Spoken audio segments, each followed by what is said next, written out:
do Senhor, irmãos? Amém? Amém. 1 Samuel, capítulo 4, verso 19.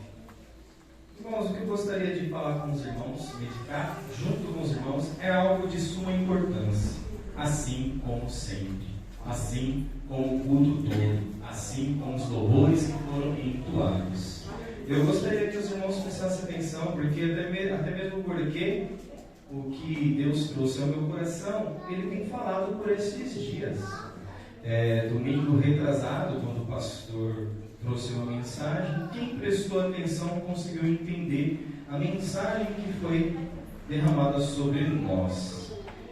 Mas, irmãos, a mensagem de hoje nós precisamos prestar atenção, porque talvez possa ser que seja o último despertar de Deus para a nossa igreja. Escute com atenção, porque é algo sério. Deus falou ao meu coração, eu me entristeci, não pelo que Deus falou, mas ouvindo e entendendo, pude dizer: Senhor, é verdade. Olha só, 1 Samuel capítulo 4, verso 19, diz assim: a nora de Eli, a esposa de Finéias, estava grávida e já quase na época de ter o seu bebê. Quando ela recebeu a notícia de que a arca de Deus havia sido tomada pelos filisteus e que o seu sogro, o seu marido, havia morrido, começou a sentir forte dores de parto e deu à luz. Ela estava morrendo, mas as mulheres que ajudavam lhe rogaram: tenha coragem, anima-te, porque tiveste um menino. Ela, porém, não conseguiu responder nem dar atenção. Ela deu ao menino o nome de Icabode. Já ouviram essa palavra, né? Que significa: foi-se a glória de Israel. Aludindo ao fato de que a arca de Deus ter sido tomada, e por causa da morte de seu sogro e de seu marido. E completou afirmando: a glória foi exilada de Israel, porque a arca de Deus nos foi tirada. Amém? A glória de Deus não foi tirada, porque a arca da aliança foi tirada. Essa é uma história que vem vindo a longo prazo. Nós encontramos aqui o profeta, um dos primeiros profetas de Deus, grande homem de Deus chamado Eli. No começo de sua trajetória havia-se uma dedicação total ao Senhor, aos cuidados da obra do Senhor, aos utensílios da obra do Senhor, até que ele teve 2 filhos, e estes 2 filhos se tornaram levitas da casa do Senhor. Foram ensinados de maneiras corretas, conduziam as coisas a princípio de maneiras corretas. Mas essa contínua rotina que eles estavam vivendo num determinado tempo, assim como é nos dias de hoje, o inimigo andou semeando no coração, nos olhos, nos pensamentos, nos sentimentos de cada um destes 2 filhos, chamados Hófni e Finéias. E estes homens, ao longo do tempo, começou a fazer as coisas do Senhor de maneira errada. Começou a agir e a atuar dentro da casa do Senhor, com os utensílios do Senhor. Eles estavam até mesmo cumprindo o ritual como se deve cumprir. No entanto, no seu coração e nos seus atos havia coisas que Deus não aprovava. E nessa ida e vinda, o Senhor ele sempre tem alertado os olhos de Eli. No entanto, pelo fato destes 2 levitas serem filhos dele, ele começou ao longo do tempo a fazer vistas grossas, permitindo com que os seus filhos comessem daquelas ofertas que eram trazidas até a casa do Senhor para ser queimado em holocaustos. Eles tiravam as boas partes e aquilo que eles não queriam, eles colocavam no altar. Retia parte para ele, retia parte para os amigos deles, enfim, eles estavam fazendo a obra de Deus, mas de qualquer jeito e com seu coração totalmente, irmãos, voltado ao seu próprio prazer e dentro da casa do Senhor. E olha que o seu pai era Eli, o profeta Eli. De tempo em tempo as pessoas subiam até Israel, as pessoas iam até lá para entregar as suas ofertas. E eram muitas pessoas, e eram diversos produtos. Naquela época não era dinheiro, eram animais. Naquela época eram frutas, eram verduras. As pessoas separavam o seu melhor e iam entregar suas primícias à casa do Senhor. Deus recebia, irmãos. Deus recebia de bom grado o coração de cada um que ali entregava. Engraçado que nós assistimos um filme, e nesse filme teve um homem que veio trazer uma oferta, e ele trouxe uma cabrinha tão magrinha, e um dos filhos de Eli chega até aquele homem: como é que você tem coragem de trazer um negócio feio desse para apresentar para o Senhor? Irmãos, ele não estava olhando a oferta para Deus, ele estava olhando: puxa, daqui eu não vou conseguir tirar nada para mim. Deus estava contemplando. E Deus, como Ele é misericordioso, Ele havia dado tempo, e tocado no coração. Mas chegou um momento que o coração daqueles dois se endureceram, perdeu-se o temor. Vivia na casa de Deus, na presença de Deus, mas não tinha temor e nem zelo pelas coisas de Deus. Deus certamente recebeu a oferta daquele homem que ainda trouxe aquela cabrinha magrinha, porque era tudo aquilo que ele tinha e era o melhor que ele tinha. Aqueles homens menosprezaram. E aqueles que traziam coisas boas, gordas, por mais que aqueles homens tirassem a boa parte para ele e queimavam o resto para Deus, ele recebia por completo a oferta que aquele homem levou. No entanto, Deus estava de olho em Ofni e Finéias. Deus estava contemplando.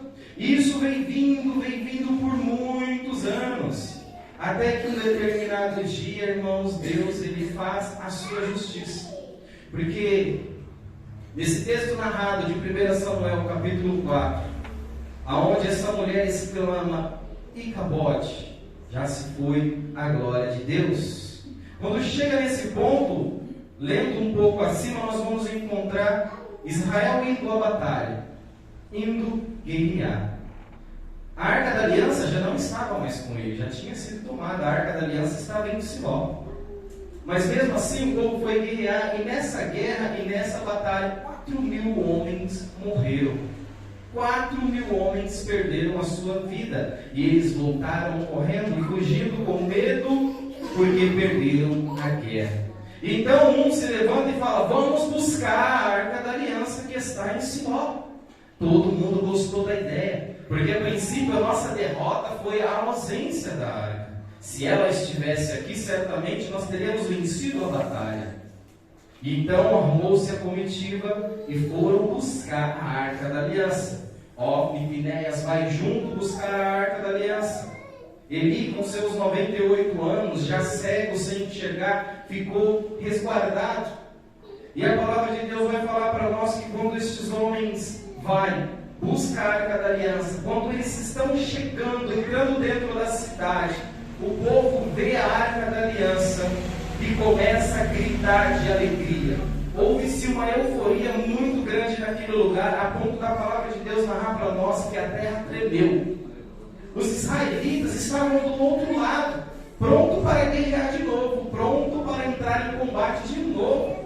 Lá do outro lado, a palavra de Deus narra para nós que os israelitas ouviram aquela euforia, aquele brado, aquele tremor, e ficaram com medo, sem saber o que é que estava acontecendo, até que um chega para eles e traz a informação: acabaram de trazer a Arca da Aliança. Eles recuperaram a Arca da Aliança.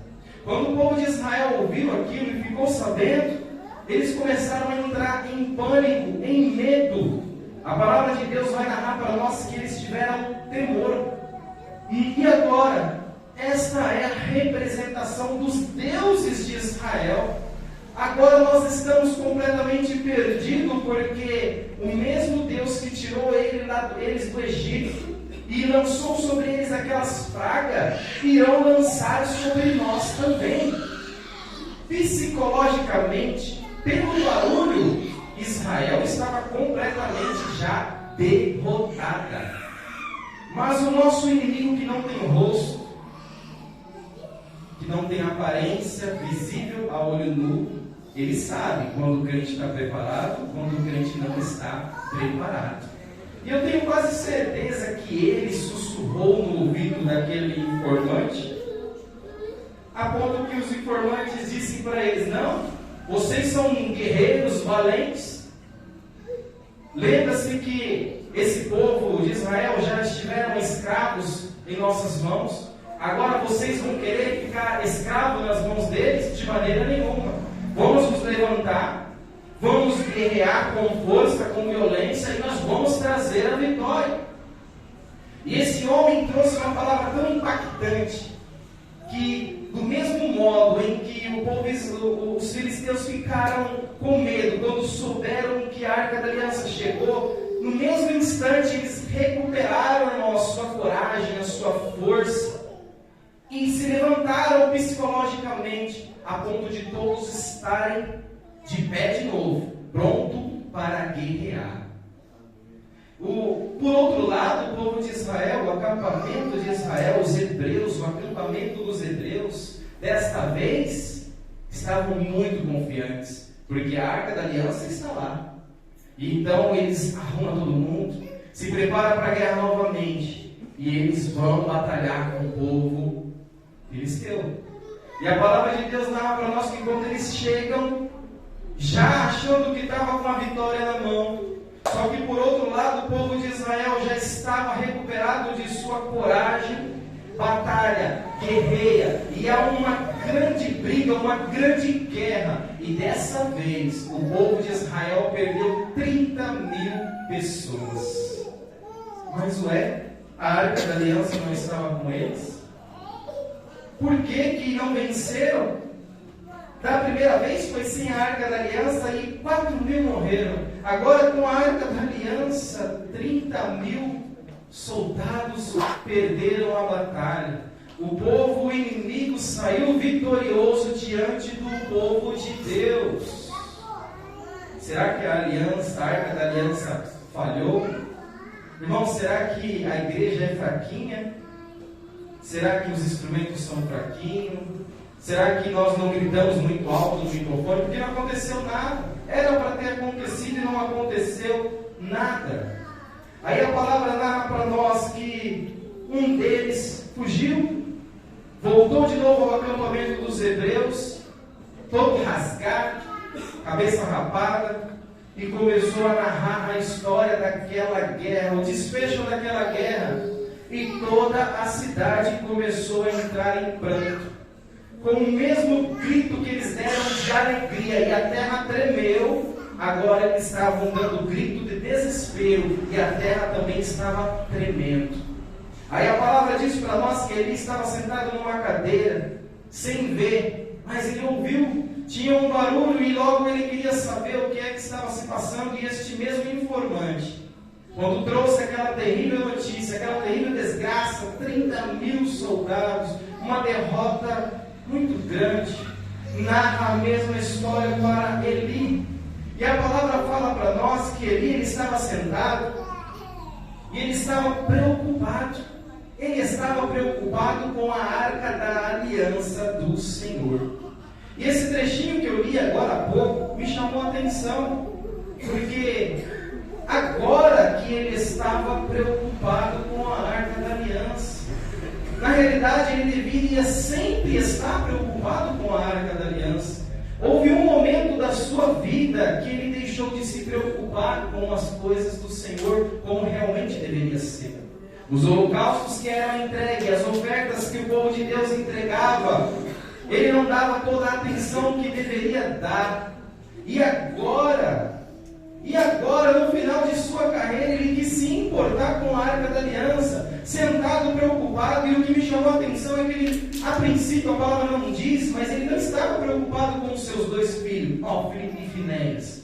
Mas a palavra narra para nós por 2 vezes que ele estava muito preocupado com a Arca da Aliança. Só que esta preocupação, escute com atenção, já era tarde demais. A A preocupação que ele tinha dentro do seu coração, talvez ali agora um zelo, puxa, será que a Arca da Aliança vai ser roubada de novo? Agora que nós conseguimos trazê-la, será que ela vai ser roubada?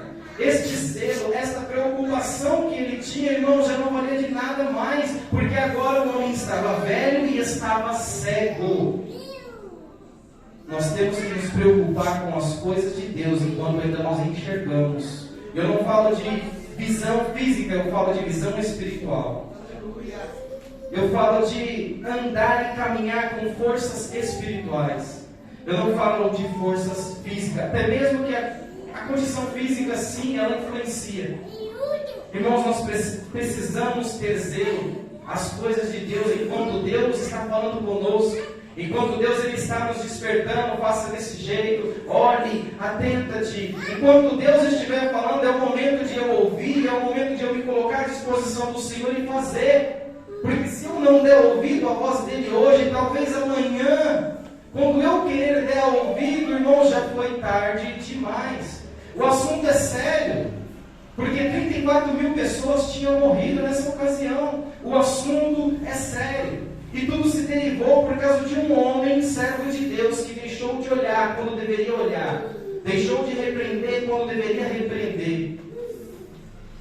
É disso que eu estou falando. E a palavra de Deus fala para nós que quando este mensageiro começou a trazer toda a narrativa, e de repente ele fala, e os seus filhos, os seus 2 filhos que estavam na frente, junto à Arca da Aliança, também morreu. E a palavra de Deus fala que ele inclina a sua cabeça para trás. E como ele tinha muito peso, a palavra de Deus fala que ele tomba para trás e quebra o pescoço, e ali mesmo ele morre. Um desfecho muito ruim, triste para um grande homem de Deus. Eu já ouvi ditados, irmãos, que não importa como você começou, mas importa como você terminou. O desfecho dessa história, sim, foi triste, e muito triste, porque se perdeu toda uma família em um dia só. Você vê, este homem cai, e a palavra de Deus fala que uma mulher, a sua nora, a nora de Eli, estava grávida, ainda não era o tempo de nascer, mas quando ela ouviu o impacto daquela mensagem, daquela história, do que tinha acontecido naquela guerra, ela começa a sentir muita dor, e ali acontece de ter um parto prematuro. Aquela mulher em pânico, em desespero, não suporta, irmãos, não tem forças o suficiente para conseguir dar à luz aquele filho como deveria dar, no seu tempo certo. Aí a palavra de Deus fala tudo aquilo que nós lemos agora. E esta mulher, ela dá à luz ao teu filho, e o seu último suspiro foi colocar o nome do seu filho de Icabode, porque ela reconhece que a glória do Senhor, Deus, se foi. Mas o que me chamou a atenção é que ela diz no final, no verso 22, que a glória do Senhor se foi, porque a Arca da Aliança saiu, ela foi tirada. E na realidade não por causa da Arca da Aliança em si, mas por causa da aliança que Deus havia feito com o povo de Israel. Então o que eu quero que vocês entendam é que Deus ele tem um particular com cada um de nós. E Ele quer de cada um de nós, irmãos, que nós venhamos aproveitar o tempo que Ele nos colocou a cada um. O tempo de consagrar ao Senhor, o tempo de cultuar ao Senhor. Nós precisamos ficar atento a isso. Agora vamos dentro de João capítulo 4. João capítulo 4. Muito conhecido. João capítulo 4. Nós encontramos o nosso Senhor Jesus, mais para baixo. Nós encontramos o nosso Senhor Jesus.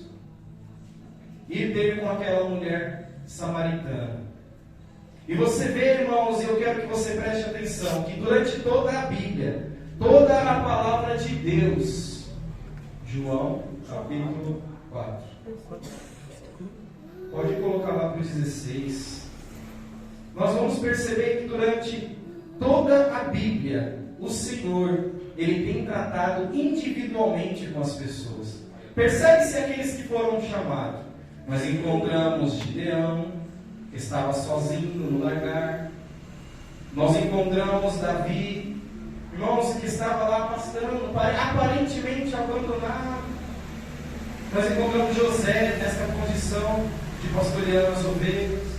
Nós encontramos pessoas distintas, aonde que Deus individualmente chega até elas e chama elas, e todas aquelas que deram ouvido ao Senhor, nós encontramos o desfecho de sua história vitoriosa, poderosa. Então eu quero já te alertar que o chamado de Deus dentro desta igreja é individual. Deus ele vai chamar cada um de nós, irmãos, em nosso íntimo, porque Ele vai exigir coisas de nós Ele vai exigir algo de mim que não vai exigir para você. Ele vai exigir algo de você que não vai exigir para o seu vizinho, porque afinal de contas Deus conhece o coração de cada um. Só que todos nós precisamos estar atentos ao ouvir e ao chamado do Senhor, e de antemão já se prontificar em obedecer a sua vontade, porque se você não fizer isso hoje, pode chegar um momento que o Senhor vai falar "Icabode" para você. E onde é que nós vamos parar sem a presença de Deus? Irmãos, se Deus não estiver nesse lugar, isso aqui é apenas um teatro, é apenas um lugar onde que nós ditamos palavras que vêm a edificar apenas o psicológico das pessoas, não acontece mais nada. Vai ter aqui apenas pessoas contadoras de histórias, e não é isso que nós queremos, não é isso que nós buscamos. O chamado do Senhor, irmãos, ele é individual, mas ele é em prol da vontade de Deus. E todos nós nos beneficiamos daquilo que o Senhor tem a realizar. Somos uma só carne, somos um só corpo. Nós vemos o profeta Eli naquela condição. Nós vemos os seus 2 filhos naquela condição. Quem pereceu? Todos. Todos que estavam lá pereceram. Até mesmo aqueles que sobreviveram também pereceram. Agora você vai ver Jesus indo de encontro a esta mulher. Vai ter um encontro com ela particular. Jesus sabia o horário, Jesus sabia o momento que aquela mulher iria estar com ele, naquele local. E Jesus vai começa a falar com aquela mulher. Mulher, me me dá água. E ele faz toda aquela narrativa, aquela introdução para poder conversar com aquela mulher. E no meio daquela conversa nós começamos a perceber que o Senhor Jesus e aquela mulher, eles estavam conversando, mas cada um falando de formas diferentes. E aqui está um dos problemas, é que Deus ele vem ao nosso encontro nesse lugar, porque Ele tem horário marcado conosco. Só que o Senhor Jesus está falando uma coisa e nós estamos entendendo outra. E às vezes o Senhor está falando alguma coisa e nós estamos querendo tirar proveito daquilo que Ele está falando, jogando para Ele a respeito do nosso problema, sendo que o Senhor ele quer se apresentar como um Deus Todo-Poderoso.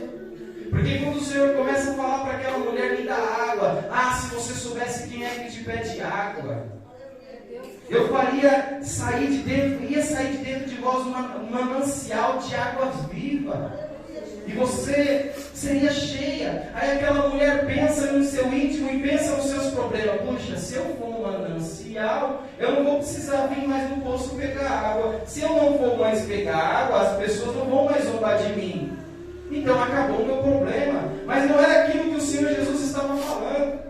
Jesus teve um encontro com ela, só que ela estava num mundo diferente. E aqui em nossa casa e nas outras igrejas é a mesma coisa. Jesus tem se feito presente, porque Ele fala, onde tem 2 ou 3 eu estarei no meio deles. Mas as pessoas não estão ouvindo Ele. As pessoas ouvem o Senhor falar, mas não entendem o que Ele está falando.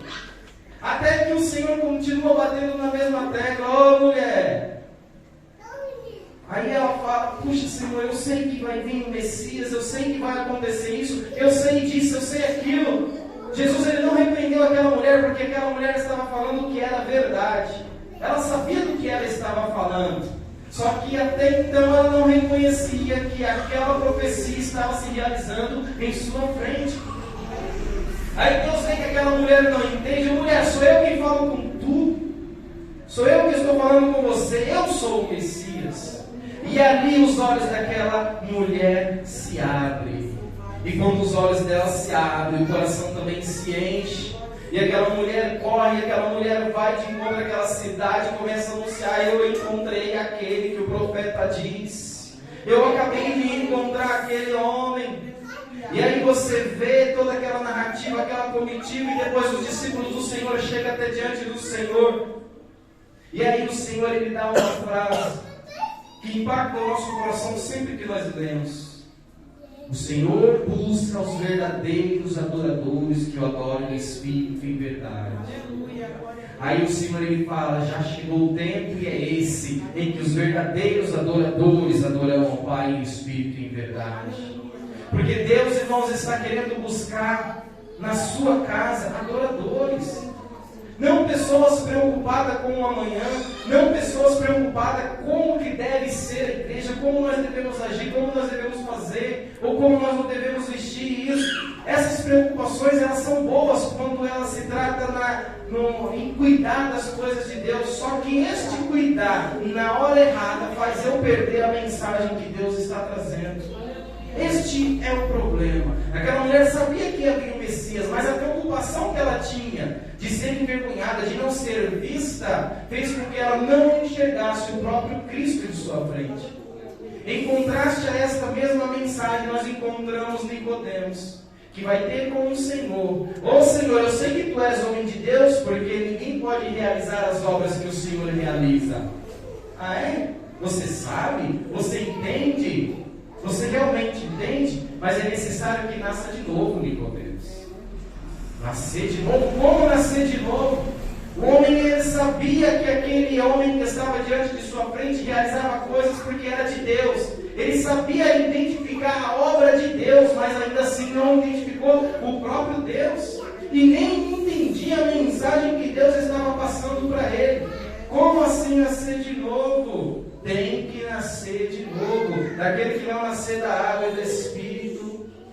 E depois você vai ver também Deus, irmãos, falando para aquele homem rico que chega diante do Senhor: Senhor, o que é que eu posso fazer? O que eu devo fazer para herdar a vida eterna? Deus olha no seu íntimo, identifica o problema da vida dele. Seu problema é amar mais o dinheiro. Faz o seguinte: vende, pega toda a sua riqueza, vende ela, dá aos pobres, depois me segue. Quando aquele homem ouviu, recebeu o impacto, não quis seguir Jesus, não quis vender os seus bens.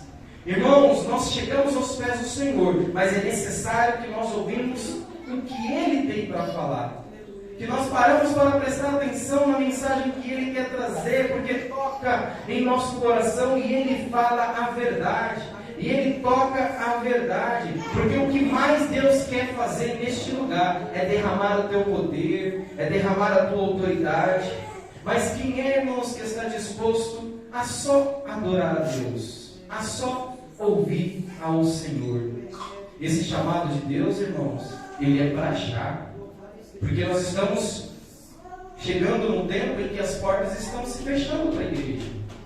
Está vendo muitas coisas aí acontecendo. Irmãos, esse negócio de LGBT, essas coisas do mundo, tudo que está acontecendo, isso está demais. Esse negócio está horrível. Dentre isso, as violências, as coisas que eles vão lançar já para o ano que vem, que estão para vir aí, tudo que a Bíblia está falando. Então as coisas estão se estreitando. Então é chegado o momento em que nós precisamos prestar mais atenção no que Deus está falando e agir e atuar de imediato, para que quando chegar aquele dia lá que está muito perto, Deus não vier dizer para nós: e cabode, meu filho, e cabode, minha filha. Nós não queremos ouvir isso. Ao contrário disso, nós estamos aqui servindo a Deus com a esperança de ver mais a glória de Deus. Nós estamos já contemplando as coisas que o Senhor tem feito, mas nós almejamos contemplar as coisas que nós nunca vimos, nunca ouvimos e nem subiu no coração do homem. É isso que nós almejamos. Só que para nós conseguirmos contemplar a glória de Deus como Ele quer nos apresentar, todo culto que tiver, toda palavra que falar, todo louvor que for cantado, preste atenção, é o seu momento. Irmãos, numa certa ocasião, o Senhor Jesus estava no monte orando, estava lá os seus discípulos, ouve-se lá a apresentação de Elias e Moisés. Foi uma glória tremenda. Seus discípulos ficaram tão encantados. Senhor, como é bom ficar aqui. Vamos fazer uma tenda, Senhor. 3 tendas. Uma para ti, uma para Moisés, uma para Elias. Aí a voz do Senhor vem, Deus interrompe. Não é nada disso, não. Somente a Ele olhar. Ouve, somente a Ele. É somente a Ele. Porque os discípulos estavam contemplando uma glória ali e começou a misturar as coisas. E depois eles começam a descer. E a palavra de Deus fala que quando o Senhor Jesus ele chega até lá embaixo, os seus demais discípulos estavam brigando, estavam discutindo como que deve ser a obra. Escute só.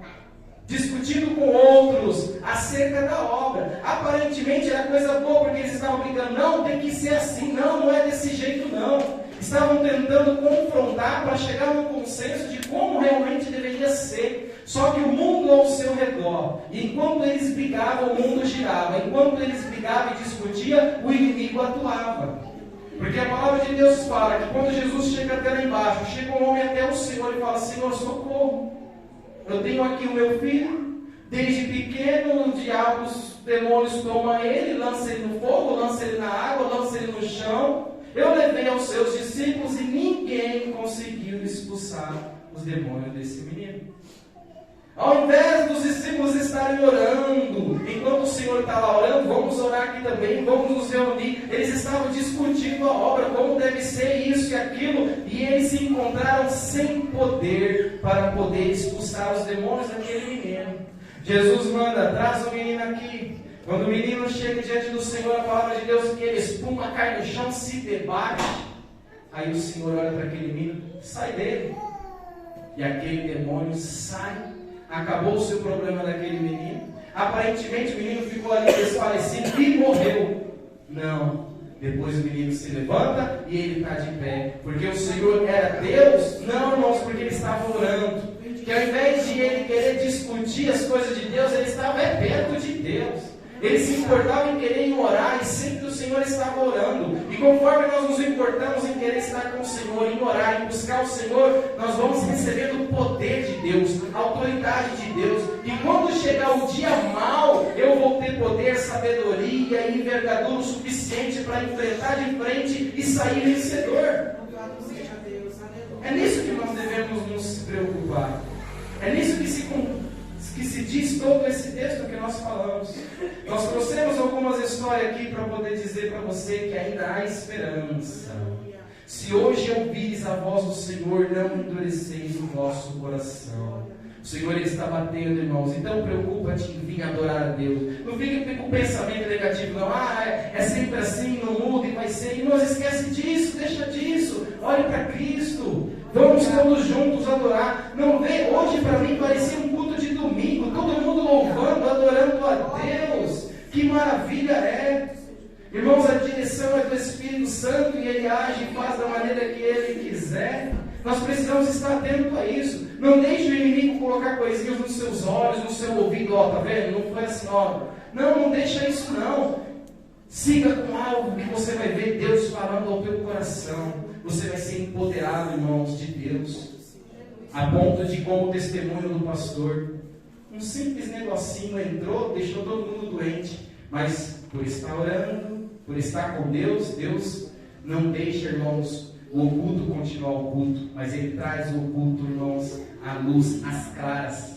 Ó, é isso daqui, ó. Tira isso, não precisa tomar Dorflex, não. Não precisa tomar dipirona, não. Só ora, quebra, joga fora, o mal vai embora. Discernimento da parte de Deus que você só tem quando você é um verdadeiro adorador.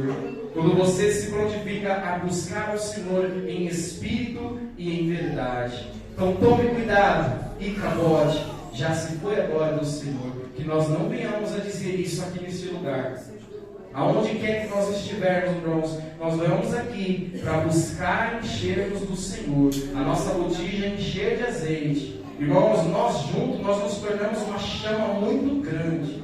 E quando nós saímos daqui, cada um de nós somos uma chama. E aonde que nós passamos, nós aquecemos, nós clareamos. E quando é mal, nós tacamos fogo no mal também. Para a glória de Deus. Mas mantenha esse foco. Não espere, irmãos, ficar cego, debilitado, para poder querer se preocupar com as coisas de Deus. Porque, ó, Se você vai negligenciando, uma hora você não vai ouvir mais a porta batendo. Uma hora você não vai ouvir mais a voz do Senhor, porque foi rejeitado muito. Mas hoje, para a glória de Deus, Deus nos chama. Hoje, para a glória de Deus, Deus quer, irmãos, manifestar a sua poderosa presença em nosso meio. Amém? Coloca-se de pé.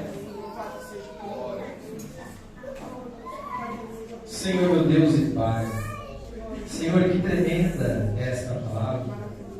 Senhor, esta palavra precisava de muito mais estudo, ela precisava de mais dedicação, sim, da minha parte. Mas para a glória do Senhor, eu creio que a mensagem que o Senhor quis trazer aos nossos corações, ela foi entregue. E que cada um, Senhor, de acordo com a tua vontade, de acordo com a tua interpretação, possa falar em cada coração, de acordo, Pai, no tocante daquilo que só o Senhor sabe aonde deve ser tocado. Eu creio, Pai, que a tua palavra, ela vai e produz o resultado. E de maneira nenhuma ela retorna vazia, nunca retorna vazia. Eu creio, Deus. Então, em nome de Jesus Cristo, que esta palavra aí, Capode, ela não venha, Senhor, ficar, nem se ouvir falar aqui neste lugar, mas para a glória do seu nome, tudo aquilo que for louvável, tudo aquilo que for para a glória do Senhor, que assim seja feito, e tudo aquilo que for para desviar a atenção, Senhor, que caia por terra agora, em nome de Jesus Cristo, e receba, Deus, a glória para si. Receba, Deus, todo o poder, todo o louvor e toda a autoridade da tua igreja. Nós almejamos o teu poder, nós almejamos a tua graça. Que o Senhor nos abençoe e nos guarde. Que o Senhor faça, Deus, resplandecer o seu rosto sobre nós e tenha misericórdia de nós. Deus, levanta, Pai, levanta o nosso rosto e nos dê a paz, é o que eu te peço, em nome do Senhor Jesus. Diga amém. Amém.